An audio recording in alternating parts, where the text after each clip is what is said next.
100% ఈ అంత young leaders ఉన్నారు ఇక్కడ, డైనమిక్ లీడర్స్ నేను చూస్తా ఉన్నాను. మహిళలు అక్కలను చూస్తా ఉంటే అమ్మా ఇంత సూపర్ లీడర్స్ అనిపిస్తా ఉంది నాకు. మన నరసింహులు గారు అయితే దడదలాడిచ్చేస్తా ఉన్నారు కౌన్సిల్ని. సో ఇవన్నీ చూస్తా ఉంటే చాలా క్యాలిక్యులేటెడ్ గా చాలా బ్రహ్మాండంగా ఉంది.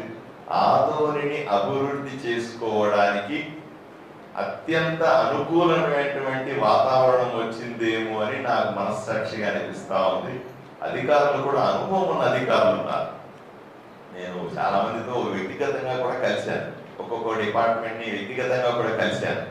కలిసిన తర్వాత నాకు వాళ్ళ దగ్గర ఉన్న అనుభవం కానీ, వాళ్ళు చేస్తున్నటువంటి పనుల్లో వాళ్ళ క్రమశిక్షణ కానీ ఇవన్నీ కూడా నాకు చాలా ఇంప్రెసివ్గా అనిపించినాయి.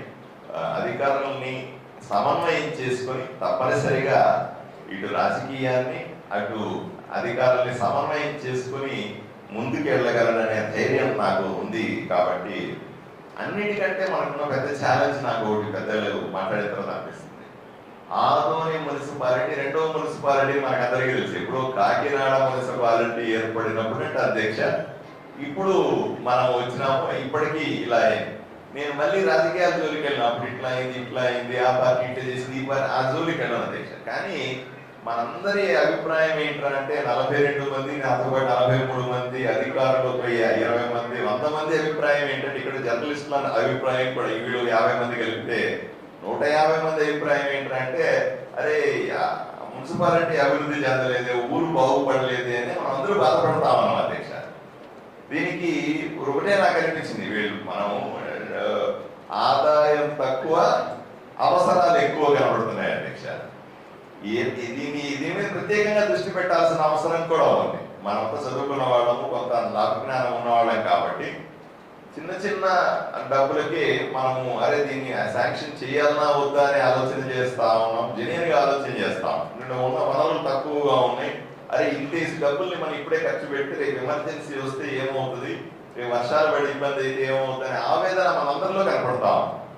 ఈ ఆదాయాన్ని పెంచుకోవాల్సిన అవసరం కూడా ఉంది. కొన్ని పథకాలు, ప్రత్యేకమైన పథకాల ద్వారా ప్రభుత్వం నుంచి డబ్బులు తీసుకురావడం, ప్రభుత్వం నుంచి పథకాలని వాళ్ళు ఒప్పించగలగడం, తప్పనిసరిగా ఈ కౌన్సిల్ అందరూ కూడా వాళ్ళ సహకారంతో, వాళ్ళు ఇచ్చేటువంటి ఆశీర్వాదంతో తప్పనిసరిగా వాళ్ళు ఏదైతే ప్రపోజల్ పెడతా ఉన్నారో అవన్నీ కూడా మీ ద్వారా, వాళ్ళ ద్వారా నేను చర్చిస్తాను. అధికారుల ద్వారా తప్పనిసరిగా నేను ఆ ఫైళ్లు తయారు చేయించి ఆ ఫైళ్లు చక్కలా పెట్టుకొని విజయవాడ, ఢిల్లీలో తప్పనిసరిగా తిరిగి ఆంధ్ర రాష్ట్రంలో ఏ నియోజకవర్గానికి ఏ మున్సిపాలిటీకి రానున్న నిధుల్ని ఏదో రకంగా వాళ్ళని అడుక్కొని సంపాదించే బాధ్యత నేను తీసుకుంటాను అధ్యక్ష. అనుమానం లేదు, మీ అందరి ఆశీస్సులు ఉన్నాయి. దయచేసి నేను, ఎందుకంటే నాకు పరిచయం లేదు, అంటే అన్న చెప్పాడు నాకు, ఎవరో నీకు చెప్తా ఉంటాయి చెవులో ఇవన్నీ కూడా నమ్మాల్సిన పని లేదు అని. సహజమే, రాజకీయాల్లో ఉన్నప్పుడు, రాజకీయంగా ఉన్నప్పుడు ఎవడో చెప్తా ఉంటాడు. నేను ఆ వ్యక్తి ఆ టైపు కాదు, ఈ సులభంగా నమ్మేసే టైపు కాదు. సులభంగా ఎవడన్నా ఏమైనా చేస్తే అలాగా రియాక్ట్ అయ్యే వ్యక్తిని కూడా కాదు. Only evidence based. నేను మొహమాట పడ్డాను అధ్యక్ష ఈ షీట్ తీసుకోవడానికి. ఈ షీట్ లో ఏముందంటే, ఏ వార్డులో ఏ కౌన్సిలర్ వాళ్ళ ఫోన్ నెంబర్లు ఏమిటి తీసుకొని వాళ్ళకు ఫోన్ చేయడానికి మొహమాట పడ్డాను అధ్యక్ష, నిజం చెప్పాలి. చేస్తే నేను రాజకీయ పార్టీలో ఉన్నారు, వాళ్ళు రాజకీయ పార్టీలో ఉన్నారు, రకరకాల వదంతులు, రకరకాల పుకార్లు వస్తాయేమో అనే ఉద్దేశంతో ఎవరికి ఫోన్ చేయలేదు అధ్యక్ష. ఈ రోజు నేను షీట్ అడిగి తీసుకున్నాను ఆయన దగ్గర. ఇప్పుడు నేను ఎమ్మెల్యే అయిపోయినాను, మీరు అంత ప్రశాంతంగా ఇంకో 2 సంవత్సరాలు మనకి ఎటువంటి రాజకీయపరమైన ఇష్యూస్ ఉండవు కాబట్టి తప్పనిసరిగా ఈ ఫోన్ నెంబర్లన్నీ కూడా నా మొబైల్లో లోడ్ చేసుకుంటాను అధ్యక్ష. మీ అందరి అనుమతితో తప్పనిసరిగా మీ అందరికీ నేను ఇప్పుడు నేరుగా ఫోన్ చేసి మాట్లాడే చనువు నాకు ఉంటుంది. దయచేసి దాన్ని రాజకీయ పరంగా తీసుకోకుండా, పుకార్లు రాకుండా కేవలం మన వార్డులు, మన ఊరి అభివృద్ధి కోసం ప్రతిపాదనలు తీసుకోవడానికి నాకు ఎటువంటి భేషజాలు ఉండవు. నాకు ఈగో ప్రాబ్లం ఉండదు అధ్యక్ష. అది నాకున్న పెద్ద ప్లస్ పాయింట్ ఏంటంటే, నాకు ఈగో ఉండదు ఎక్కడా కూడా. నేను ఎవరి దగ్గరికన్నా వెళ్ళగలదు, చిన్న పెద్ద తేడా లేకుండా ఎక్కడికన్నా పోగలుగుతా. నాకేమో ఇప్పుడు పరిచయం అయిన తర్వాత నా ఆలోచనలు, మీ ఆలోచనలు పంచుకున్న తర్వాత రేపు మీ అందరి ఇళ్లకు వస్తాను. టీ తాగడానికి, కాఫీ తాగడానికి అట్లా వచ్చి కూర్చోగలిగేటువంటి రాజకీయం కానటువంటి ఇంటిమసీ. ఎందుకంటే మీరందరూ చెప్పాలి, మీరందరి దగ్గర టైం స్పెండ్ చేస్తే నాకు మరిన్ని ఆలోచనలు వస్తాయి. మీతో టైం స్పెండ్ చేయకపోతే నేను ఈ 2 గంటల్లో చాలా నేర్చుకున్నాను అధ్యక్ష. వీళ్ళందరి దగ్గర వీళ్ళ మాటలు విన్న తర్వాత నేను చాలా నేర్చుకున్నాను. మున్సిపల్ కౌన్సిల్ ఎన్నో పెద్ద పెద్ద చూసిన తర్వాత కూడా ఒక మున్సిపల్ కౌన్సిల్లో కూర్చోవడం మొదటిసారి కదా నాకు ఎమ్మెల్యేగా, అది అవకాశం కదా. మీ అందరి దగ్గర కొన్ని నేర్చుకోదగ్గ అంశాలు నాకు చాలా తెలిసినాయి అధ్యక్ష. వీటిలన్నింటినీ మీతో టైం స్పెండ్ చేస్తూ పోతే మరిన్ని విషయాలు నేర్చుకుని ఈ 5 సంవత్సరాలు నాకు ఏదైతే ఆధునిక ప్రజలు ఎమ్మెల్యే అనే ఉద్యోగం ఇచ్చినారో ఆ ఉద్యోగాన్ని మరింత బాగా చేయడానికి అవకాశం దొరుకుతుందని నేను అనుకుంటాను.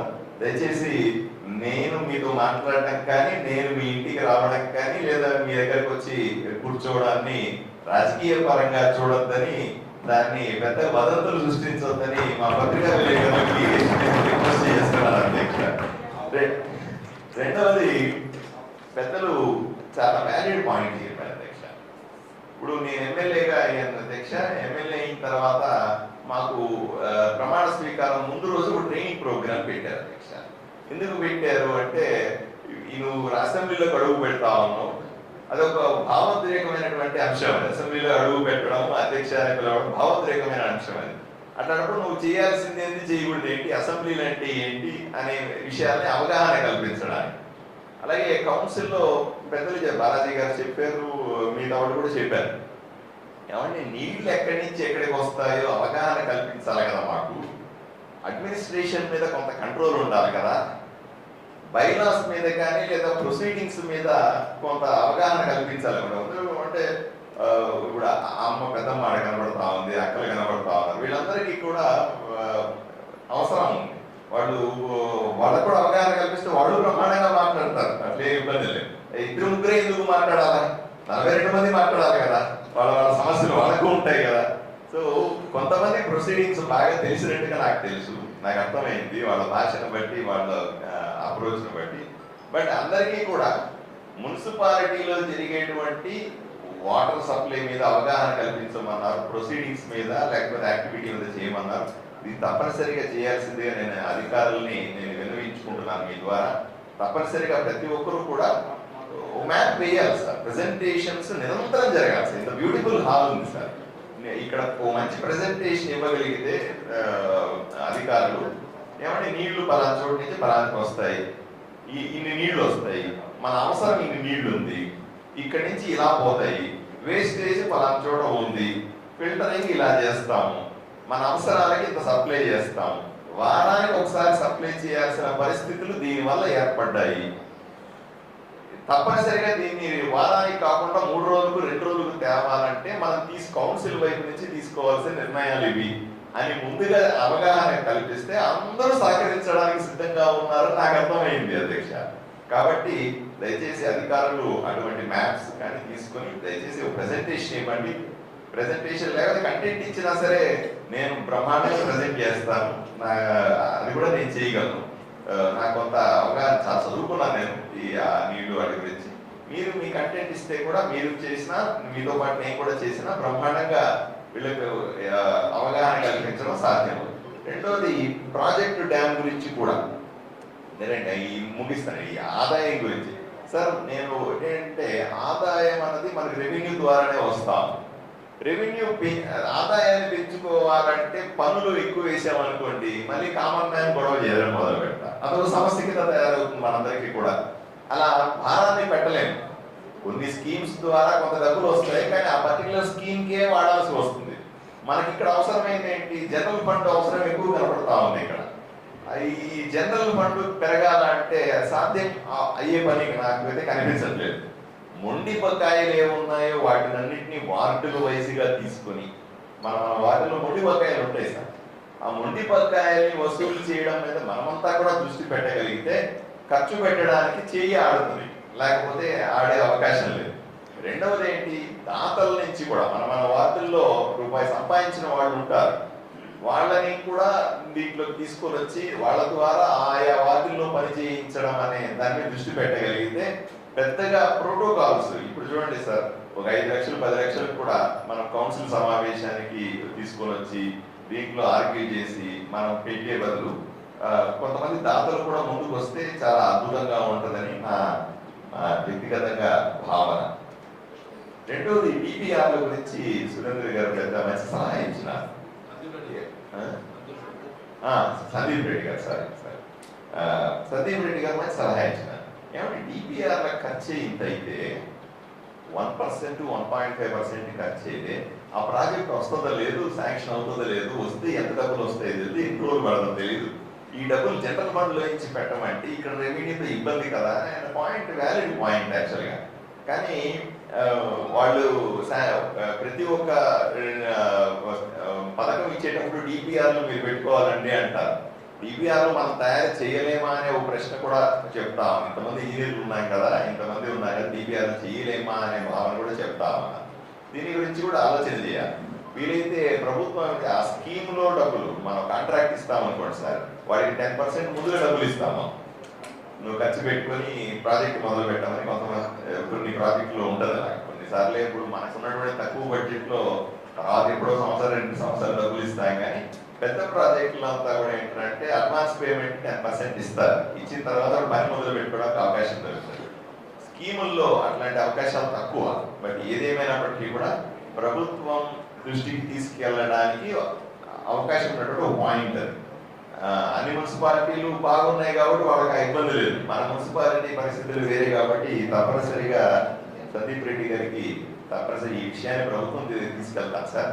ఏమైందో కూడా మీకు అప్డేట్ చేస్తాను సార్. నా ఆలోచన ఎప్పుడంటే ఏదైనా పని చెప్తే నాకు నేను తెలుసుకుంటాను, పని చేస్తాను. ఆ పనిని ప్రజలకు మీకు కూడా అప్డేట్ చేస్తాను సార్. వ్యక్తిగతంగా ఆ విషయాన్ని మీ దృష్టికి తీసుకొస్తానని మాత్రం చెప్తాను సార్. రెండవది ఈ ప్రొక్యూర్మెంట్ గురించి కూడా మాట్లాడినారు పెద్దలు. ఈ ప్రొక్యూర్మెంట్ అన్నది చాలా పారదర్శక, అంటే మనం తీసుకునే నిర్ణయాలు, ఖర్చు పెడుతున్న డబ్బుల్ని పారదర్శకంగా ఉంచడానికి చాలా ఎఫెక్టివ్గా ఉపయోగపడుతుంది. అది మంచి ప్రాక్టీస్ కూడా, అందువల్లే దాన్ని అలాగే పెట్టారు. దాన్ని వీలైనంత వరకు కూడా అన్ని చోట్ల మనం ఇంప్లిమెంట్ చేయడానికి ప్రయత్నం చేయాలి, ఇన్సిస్ట్ చేయాలి. నేను కూడా ఇన్సిస్ట్ చేస్తాను. వీళ్ళందరితో పాటుగా నేను కూడా దానికి మద్దతు పలుకుతా ఉన్నాను. ఎందుకంటే కేవలం అంటే ఎందుకు ఇవి చేశారంటే అవినీతి జరగకుండా ఉండడానికి ఇవన్నీ పెడతాను, ఈ ప్రొక్యూర్మెంట్ అన్ని కూడా. సో ఎట్టి పరిస్థితుల్లో కూడా నేను అవినీతి పరుడిని కాదు, అవినీతిని ఎంకరేజ్ చేసేవాడిని కాదు, ₹1 సంపాదించేవాడిని కాదు, మీరు అలాంటి వాడు కాదు. కాబట్టి మనం అందరూ కూడా పట్టుబట్టి మంచి సాంప్రదాయాల్ని ప్రాక్టీస్ చేయడానికి మనం నాంది పలకాల్సిందని నేను కూడా గట్టిగా చెప్తా ఉన్నానండి. రెండోది ఈ ఫిల్టరేషన్కి సంబంధించిన అంశం వచ్చింది. పబ్లిక్ హెల్త్ డిపార్ట్మెంట్ గురించి మీరు చెప్పారు సార్. ఆ పబ్లిక్ హెల్త్ డిపార్ట్మెంట్లో ఒకసారి మాట్లాడదామండి. మాట్లాడిన తర్వాత దాన్ని ఎలా పూర్తి చేయాలా, 4 సంవత్సరాలు పెండింగ్లో ఉన్న యాక్టివిటీని ఎలా పూర్తి చేయాలని బాలాజీ గారు చెప్పారు. దాని వేస్ట్ కాకూడదు ఆ డబ్బులు అని చెప్పారు. రఘునాథ్ గారు కూడా చెప్పారు. ఇవన్నింటినీ కూడా వాళ్ళ దృష్టికి తీసుకెళ్ళి వాళ్ళ దగ్గర పూర్తి చేయిద్దాం సార్. మన డబ్బులు లేవు కాబట్టి వాళ్ళ దగ్గర ఏదో రకంగా ప్రెషర్ పెట్టి పూర్తి చేయించే ప్రతిపాదనలు ఇవ్వాల్సిందిగా మిమ్మల్ని కోరుకుంటా ఉన్నాను. అలాగే తప్పనిసరిగా ఈ రామ్జలా చెరువు గురించి అవగాహన సార్. రామ్జలా చెరువు గురించి అది పెద్ద రాజకీయాలు నాకప్పుడు, అంటే నేను ఎన్నికల్లో ఉన్నప్పుడు నాకు ఒక పెద్ద అంశం, రాజకీయపరమైన అంశం కూడా. రామ్జలాలో నీళ్లు ఉండగా దాంట్లో నుంచి తీసుకోలేక ఎక్కడి నుంచో పంపు చేసుకుంటా ఉన్నాము, ఇబ్బంది పడతా ఉన్నాము. అది రాజకీయ అంశం అది కూడా. అప్పుడు గట్టిగా మాట్లాడాను. తర్వాత రోజుల్లో మున్సిపల్ ఆఫీస్లో మీటింగ్ పెట్టాను సార్. మేము వాళ్ళందరూ క్షమించాలి, ఆ రోజు మేము పిలవలేకపోయాను. ఈ రాజకీయపరమైనటువంటి వల్ల మేము ఎవరు పిలవలేకపోయాను. నెక్స్ట్ టైం ఎటువంటి రివ్యూ చేసినా సరే తప్పనిసరిగా మీ అందరికి సమాచారం ఇచ్చే రివ్యూ చేస్తాను సార్. మొదటిగా చేశాను కాబట్టి క్షమించాలి మీరందరూ కూడా. నెక్స్ట్ టైం నేను తప్పనిసరిగా మిమ్మల్ని అందరికీ తెలుసుకొని అధ్యక్షుల వారికి కూడా చెప్పి నేను రివ్యూ చేస్తాను. మీరు కూడా ఉంటే మీ అభిప్రాయాలు మీరు చెప్తారు, ఇబ్బంది ఏం లేదు. అప్పుడు కూడా నేను చాలా డీటెయిల్గా మాట్లాడినాను సార్. ఎమ్మెల్యే అయిన తర్వాత ఇది ప్రజలకు సమాధానం చెప్పాల్సిన అంశం కాబట్టి 2-3 అంశాలు నా దృష్టికి వచ్చినాయి సార్. ఆ నీళ్లు వాడుకోవడానికి పనికిరావు అని నేను ఎన్నికల టైంలో చెప్పాను. తర్వాత రోజులు దాన్ని మళ్ళీ టెస్ట్ చేయించాం. Second time, third time test చేయిస్తే కూడా దాన్ని శుద్ధి చేసి వాడుకోవచ్చు అనే ఆప్షన్ ఇచ్చారు. కానీ అప్పటికే అధికారులు నా దృష్టికి తీసుకొచ్చింది ఏమిటంటే, సార్ ఇది సెంటిమెంటల్గా ఆ నీళ్లు వాడడానికి పనికిరావు అన్నారు. పొరపాటున మనం దీన్ని పైపుల్లో సప్లై చేసి ఎక్కడన్నా ఒక ఇన్సిడెంట్ జరిగితే శుద్ధి చేశామా లేదా అనేది పక్కన పెడితే దానివల్ల జరిగే నష్టము జనాల సెంటిమెంట్ దెబ్బతినే అవకాశం ఉంది అని అన్నారు. మరి నీళ్లు ఎలా వస్తాయా లేదా అని మీరు బాలాజీ గారు నీళ్లు వస్తాయని నాకు ప్రెడిక్ట్ చేశారా అని అడిగారు. నేను వాతావరణ శాఖ వాళ్ళని కాంటాక్ట్ చేశాను సార్. ఈ సంవత్సరం మనకు పడేటువంటి వర్షపాతం ఎంత ఉంటుందండి, అది మా అవసరాలకు సరిపోతుందా అని నేను అడిగితే వాళ్ళు మీరు అనుకున్న దానికంటే ఎక్కువ వర్షం పడే అవకాశం ఉందండి అని చెప్పారు. నాకు కూడా తెలియదు, ఇది ఓన్లీ ప్రిడిక్షన్ మాత్రమే. ఒక్కోసారి వాతావరణ శాఖ చెప్పేది నిజం అవ్వచ్చు అవ్వకపోదు, మళ్ళీ మీరు నన్ను బ్లేమ్ చేయకండి. నేను అడిగాను, అంటే నాకు ఇటువంటి అనుమానం వచ్చింది కాబట్టి అడిగాను సార్. అడిగితే మంచి వర్షం పడుతుందండి, చెరువు నీళ్ళు పడతా అన్నారు. అలాగే నేను కమిషనర్ గారిని మిగతా వాటర్ ప్రొడక్ట్స్ వాళ్ళని అడిగాను, వాళ్ళు కూడా అలాగే సమాధానం చెప్పారు. కాబట్టి ధైర్యంగా మీకు అందరికీ కూడా చెప్పకుండానే నేను నిర్ణయం తీసుకున్నాను. ఫస్ట్ ఆ నీళ్లు తీసేయండి. ఎందుకు తీసుకోవాల్సి వచ్చిందంటే ఈ నెలాఖరికి కౌన్సిల్ సమావేశం ఉందని చెప్పారు. నెలాఖరంటే ఇప్పుడు వర్షాలు 11వ తారీఖు నుంచి విపరీతంగా పడతాయని ఫోర్కాస్ట్ చెప్తుంది. దాన్ని నీళ్లు తీసేయాలంటే నెల రోజులు పడుతుందని వాళ్ళు చెప్తా ఉన్నారు. కౌన్సిల్ అనుమతి తీసుకొని నేను మళ్ళీ నీళ్లు తీయండి అని ఆదేశాలు మొదలు పెడితే టైం అయిపోద్దండి, దయచేసి దాన్ని వెకేట్ చేయండి, నేను తర్వాత కౌన్సిల్లో సమాధానం చెప్తానని నా మనసులో ఉండింది. కాబట్టి నేను వాళ్ళకి అటువంటి మౌలికమైన ఆదేశాలు ఇచ్చాను. వెంటనే నీళ్లు ఖాళీ చేయడం మొదలుపెట్టారు. నేను మళ్ళీ 2-3 రోజుల తర్వాత అడిగానండి, ఎందుకు స్లోగా అవుతా ఉందంటే సార్ చాలా టైం పడుతుందండి, నెల రోజులు పడుతుంది దాన్ని క్లీన్ చేయండి. అదనంగా ఏదైనా ఉంటే కూడా పైపులు పెట్టి దాన్ని లాగేయండి సార్ అన్న. తీసే సందర్భంలో నాకు వచ్చిన సమాచారం ఏంటంటే ఆ తీస్తుంటే ఆ కింద వస్తున్న నీళ్లు చాలా దుర్గంధంతో వస్తా ఉన్నాయి. డాక్టర్గా నాకు ఉన్న అనుభవం ఏంటంటే సార్, బ్యాక్టీరియా ఒక పర్టిక్యులర్ బ్యాక్టీరియా ఉన్నప్పుడు ఆ స్మెల్ వస్తుందని నేను పైనుంచి తెలుసుకున్నాను. అది ఎందుకు వస్తుందని కూడా ఈ విషయాన్ని మీరు దయచేసి కౌన్సిలర్లు పెద్దలు మీరు ఎక్కడే ఉంటారు కాబట్టి, నరసింహులు గారు మీరు అక్కడే పుట్టి పెరిగాబట్టి మీరు దృష్టి పెట్టాలి సార్. ఏం చేస్తా ఉన్నారంటే దాంట్లో చేపలు వదిలినారు సార్. ఎవరు వదిలినారో ఏమిటో మనం ఆ చర్చ వదిలేస్తాం. ఆ వదిలిన చేపలు cat fish sir. Cat fish మనము వండుకొని తినడానికి పనికిరాని ఫిష్ సార్. అది ఆరోగ్యం పాడవుతుంది ఆ క్యాట్ ఫిష్. నేను చాలాసార్లు అక్కడ రోడ్డు మీద పోతా ఉంటాను కదా, నేను పోతున్నప్పుడు గ్లాస్ దించేస్తాను. మామూలుగా నేను గ్లాస్ ఎక్కించనండి, ఎందుకంటే ప్రజలకు నాకు అక్కడ డైరెక్ట్ కమ్యూనికేషన్ ఉండాలి. కార్లో ఎప్పుడు ఎక్కినా సరే ఊర్లో ఉన్నంతసేపు గ్లాస్ తీసేసి తిరుగుతాను. ఆడ చేపలు ఎక్కడెక్కడ చూస్తా పోయినాను సార్. అమ్మే చేపల్లో 50% క్యాట్ ఫిష్ అమ్ముతున్నారు సార్. అమ్మేవాడికి కూడా తెలియదు క్యాట్ ఫిష్ తినడానికి పనికిరాని చేప అని వాళ్ళకి కూడా తెలియదు సార్. చేపలు ఎవరు పట్టించినారు, వాళ్ళకి ఏదో రూపాయి వస్తుందని పేదవాడు అమ్మేస్తున్నాడు. ప్రజలేంటి మంచి ఫిష్ అని ఫిష్ తింటే ఆరోగ్యం అని తినేస్తా ఉన్నారు. ఇది కూడా దీన్ని అరికట్ట. ఇది ఎక్కడి నుంచి వచ్చింది? రామజల చెరువులో నుంచి పట్టుకొచ్చిన చేపలు. పోనీ క్యాట్ ఫిష్ ఏం తింటుందో కూడా మనం తెలుసుకోవాలి. క్యాట్ ఫిష్ అన్నది కేవలం 3 నెలల్లో కిలో పెరుగుతుంది సార్. ఎలా పెరుగుతుంది? 3 నెలల్లో కిలోన్నర ఎట్లా పెరుగుతుంది అంటే అది హ్యూమన్ వ్యర్థాలు తింటారు సార్. అంటే ఇప్పుడు చికెన్ సెంటర్లో కాళ్ళు, చేతులు, తలకాయ, పేగులు ఉంటాయి కదా సార్, మటన్ షాపులో ఉంటాయి కదా సార్, అవన్నీ వేస్ట్ పడేయాలి కదా, దాన్ని తీసుకొచ్చే చెరువులో వేస్తా ఉన్నారు. అది తింటది, ఆ మాంసాన్ని క్యాట్ ఫిష్ తింటారు సార్. అందువల్ల స్పీడ్గా బరువు పెరుగుతుంది. సో రాత్రిపూట ఏం చేస్తారు, కవర్లలో తీసుకొని వచ్చి దాంట్లో వేస్తా ఉన్నారు. అది తిని మిగిలిపోయిన వ్యర్థమే ఇప్పుడు నీళ్లు తీస్తుంటే కంపోస్తున్నటువంటి బ్యాక్టీరియా పెరగడానికి కారణమైంది సార్. సో నేను పోలీసు వాళ్ళని అడిగాను, దయచేసి ఇద్దరిని పర్మనెంట్గా కానిస్టేబుల్ని అక్కడ పెట్టండి అన్నాను. వీళ్ళకి కూడా నేను రిక్వెస్ట్ చేశాను, ప్రత్యేకంగా మనుషులు పెట్టండి. అక్కడ ఎవరు కూడా రాత్రిపూట ఎర్లీ మార్నింగ్ మీరు చూస్తే చేపలు పట్టేవాళ్ళు ఉన్నారు. ఇంతకుముందు వాళ్ళు పట్టేవాళ్ళు, తర్వాత వీళ్ళు పట్టుకున్నారని ఇట్లా రకరకాల చేపలు పట్టేవాళ్ళు కనబడతా ఉన్నారు. సో మన నీళ్లు క్లీన్ చేసే సందర్భంలో ఆ కింద మురుగు నల్లగా కనిపించి స్మెల్ వస్తున్నటువంటి ఈ వ్యర్థాల ద్వారా వచ్చిన దాన్ని క్లీన్ చేసుకోవాలి. చాలా మంది ప్లాస్టిక్ వేసినారు. అమ్మవారు అనే పేరు మీద, పూజలు అనే పేరు మీద ఎన్నో ప్లాస్టిక్ వస్తువులు, చీరలు, అవి ఇవి దాంట్లో పడేసి ఉన్నారు. అవన్నీ స్పష్టంగా కనబడుతున్నాయి క్లీన్ చేసే సందర్భంలో. దీని పట్ల ప్రజలకు అవగాహన కల్పించాల్సి ఉంది. మీరు అమ్మవారిని పూజ చేసుకుంటే ఎక్కడన్నా చేసుకోండి, లేదా బలివారిని ఎక్కడన్నా ఇచ్చుకోండి, లేదా నీళ్ళకి ఏదైనా పూజ చేయాల్సి ఎక్కడన్నా చేయండి. కానీ దాంట్లో ఏదండిని మనము రిక్వెస్ట్ చేసుకోవాల్సింది, ప్రజలకు మనము అవగాహన కల్పించాల్సి ఉంది. ఆ బాధ్యత గౌరవ వైస్ చైర్మన్ గారు కూడా కొంత ఎక్కువ తీసుకోవాలి, ఆ ప్రాంతం వాళ్ళు కాబట్టి. పోలీస్ని పికెటింగ్ పెట్టినాము, పోలీసు వాళ్ళు చూస్తారు సార్. తప్పనిసరిగా అలాగే సార్. అలాగే నేను కఠినంగా చెప్పాను, క్యాట్ ఫిష్ మొత్తం ఎలిమినేట్ చేసేయండి దాన్ని. రెండవది, క్యాట్ ఫిష్ పట్టుకొని వచ్చి ఇక్కడ అమ్ముతున్న వాళ్ళని అక్కడికక్కడ కేసులు పెట్టండి అని కూడా చెప్పానండి. ప్రజల ఆరోగ్యంతో చెలగాటమాడడానికి అవకాశం లేదు సార్ మనం ఎట్టి పరిస్థితుల్లో కూడా. ప్రజల ఆరోగ్యం కోసమే ఇంత బాధలు పడతాం, అలా చేయకూడదు కదా.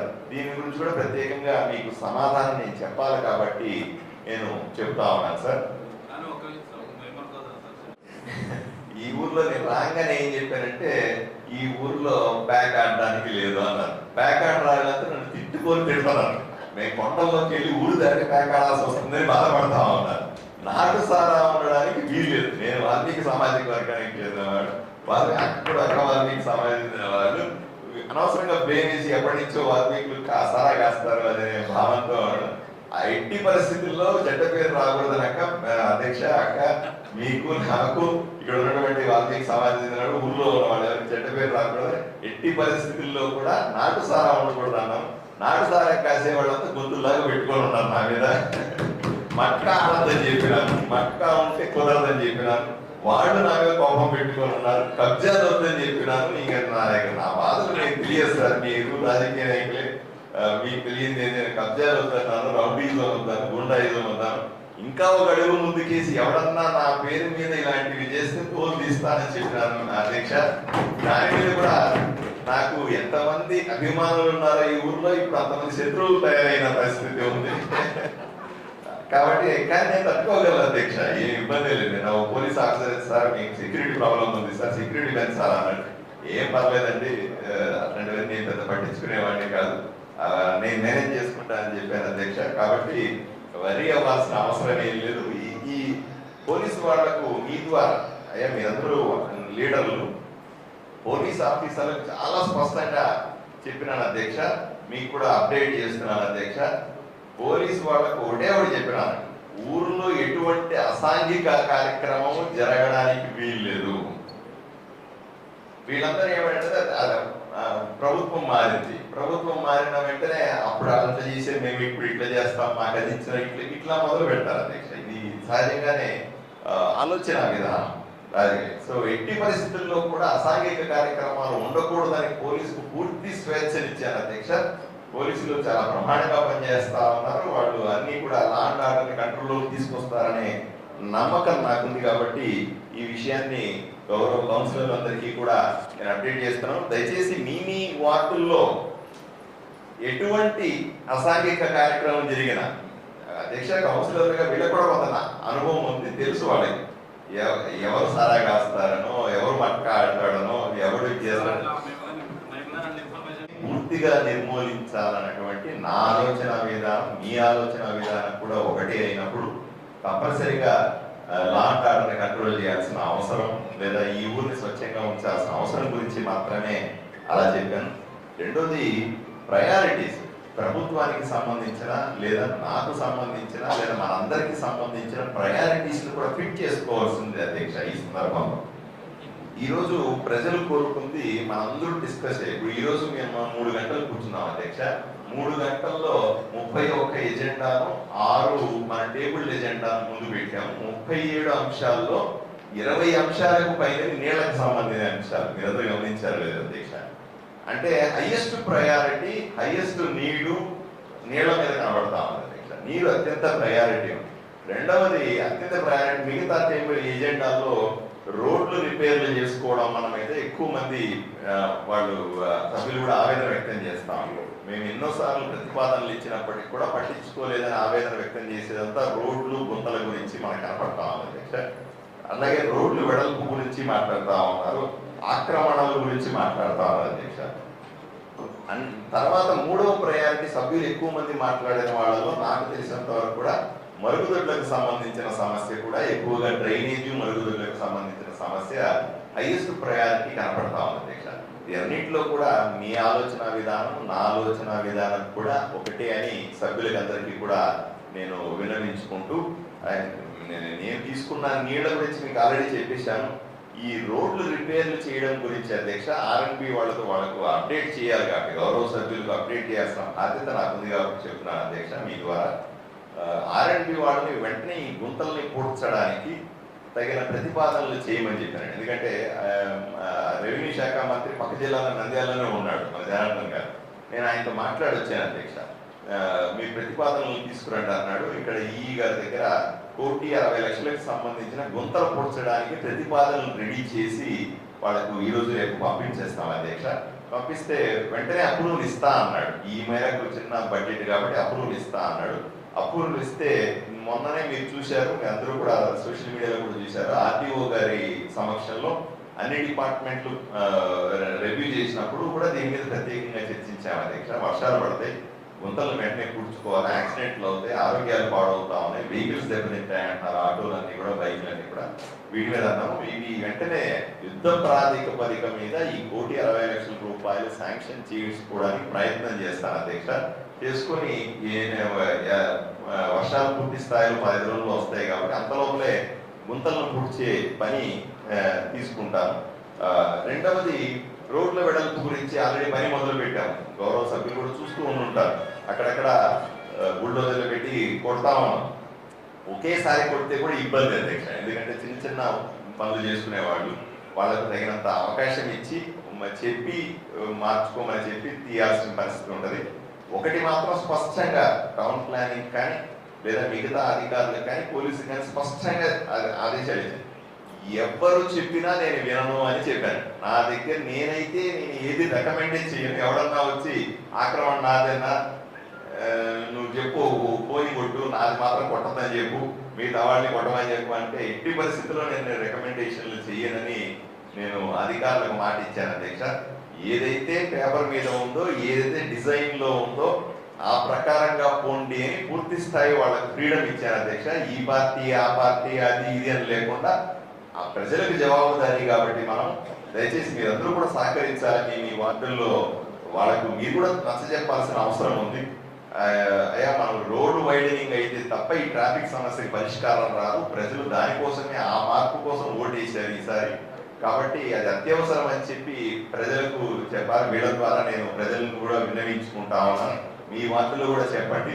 పార్టీలకు సంబంధం లేకుండా అధ్యక్ష, ఎవరి రాజకీయాలకు సంబంధం లేకుండా ఆక్రమణలన్నిటి కూడా తీసేస్తామని దానికి కట్టుబడి ఉన్నామని, అది మన ప్రయారిటీ అని మనందరూ కూడా గొంతెత్తి మనందరూ ఒకటే మాట మాట్లాడాల్సిన అవసరం ఉందని నేను మీ అందరికీ మీ ద్వారా వీళ్ళందరినీ విన్నవించుకుంటా ఉన్నాను అధ్యక్ష. రోడ్లు వెడల్పు అయితే తప్ప ఈ ట్రాఫిక్ పరిష్కారం కాదు అని చెప్తాను.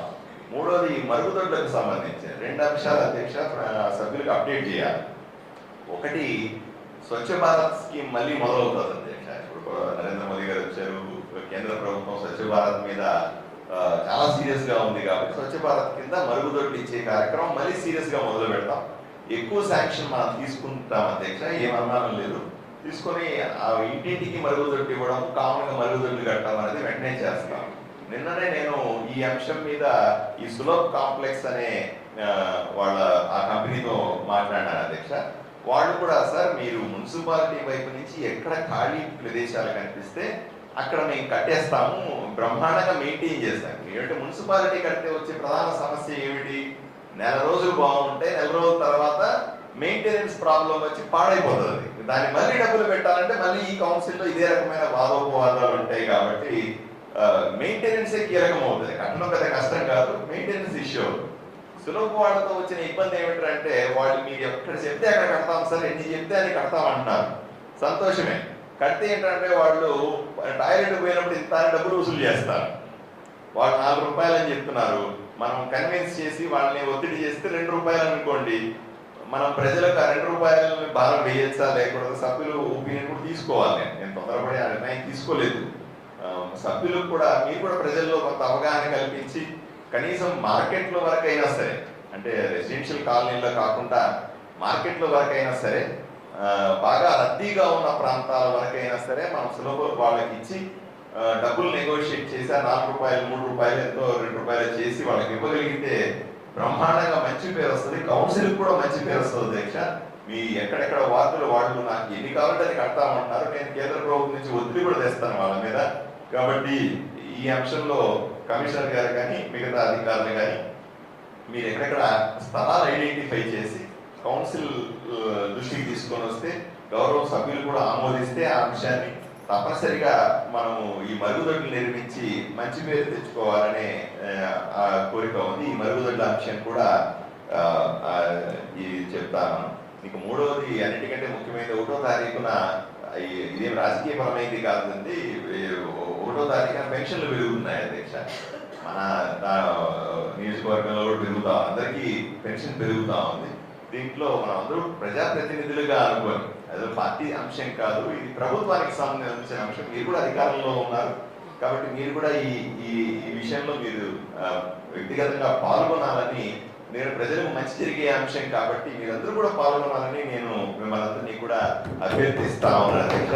ఎందుకంటే మీరు వేరే పార్టీ వాళ్ళు కాబట్టి మేమే చేసుకుంటాం, మాకే మంచి పేరు రావాలని అంటే కూడా మనం అందరూ ప్రజాప్రతినిధులుగా ఉన్నాం. ప్రజలకు ఏం మంచి జరిగినా సరే అదందరినీ కూడా మనం ఆ దగ్గర ఉండి పార్టిసిపేట్ చేయాలని నేను అందరినీ, ఎందుకంటే పార్టీలు ఎట్లా అవుతాయి కాబట్టి. రెండోది బాలాజీ గారు చెప్పిందంటే హోస్పేట్ గురించి క్లారిఫికేషన్ కావాలన్నారు. నేను హోస్పేట్ డిఈతో కానీ ఈతో కానీ మాట్లాడతాను సార్. అవసరమైతే ఒకసారి కమిషనర్ గారు అధ్యక్ష మీరు మీ ఆ సారథ్యంలో వీళ్ళందరినీ బస్సు వేసుకొని పోయి హోస్పేట్ ను వ్యక్తిగతంగా సందర్శించాలని కూడా